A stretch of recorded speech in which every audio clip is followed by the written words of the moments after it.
जय श्री राम। सनातन ज्ञान की गंगा में आप सबका पुनः हार्दिक अभिनंदन है। मनुष्य एक चिंतनशील प्राणी है, मेरे जैसा।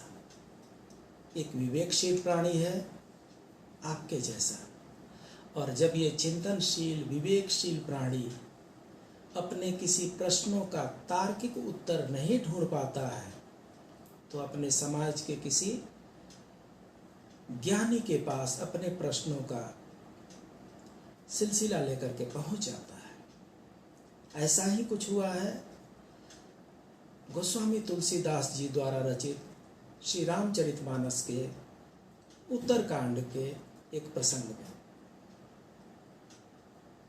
उत्तरकांड में अयोध्या की जनता आपस में मंत्रणा कर रही है, विचार कर रही है। मर्यादा पुरुषोत्तम भगवान श्री राम का विवाह एवं राज्याभिषेक दोनों ही शुभ मुहूर्त में देख कर किया गया था। फिर भी न विवाह ही सफल हो पाया और न ही राज्याभिषेक।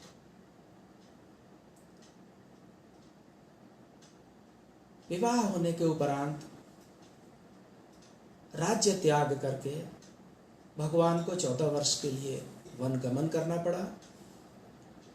और जब राज्य प्राप्त हुआ तो माता सीता को पुनः वन में निर्वासित जीवन व्यतीत करना पड़ा। यह प्रश्न लेकर के अयोध्यावासी राजर्षि श्री वाल्मीकि जी के आश्रम में पहुंच जाते हैं। राजर्षि वाल्मीकि जी उत्तर देते हैं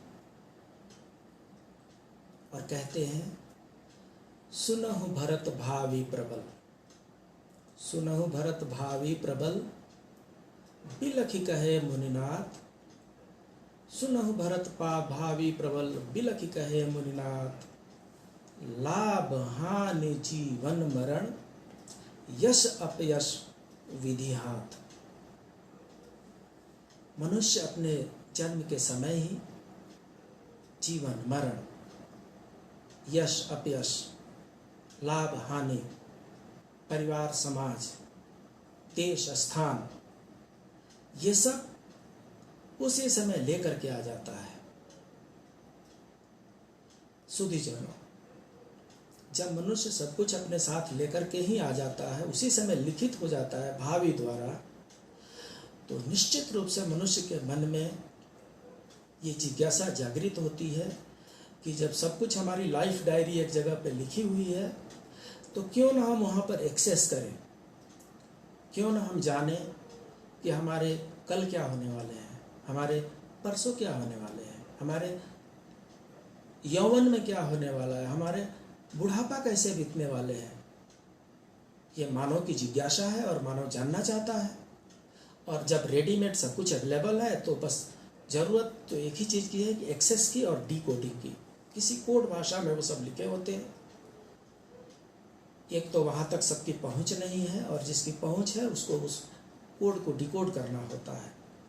और ये कोडिंग डिकोडिंग का जो कार्यक्रम है ये त्रेता युग में भी चल रहा था, महाभारत के युग में भी चल रहा था और आज के समय में भी उतना ही प्रासंगिक है।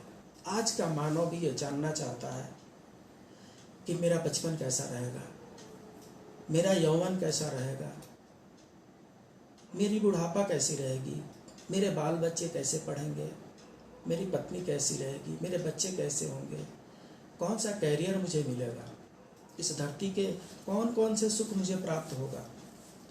ये जिज्ञासा लेकर के मनुष्य कहीं ऐसे जगह पर जाना चाहता है जहाँ पे इसका निराकरण हो।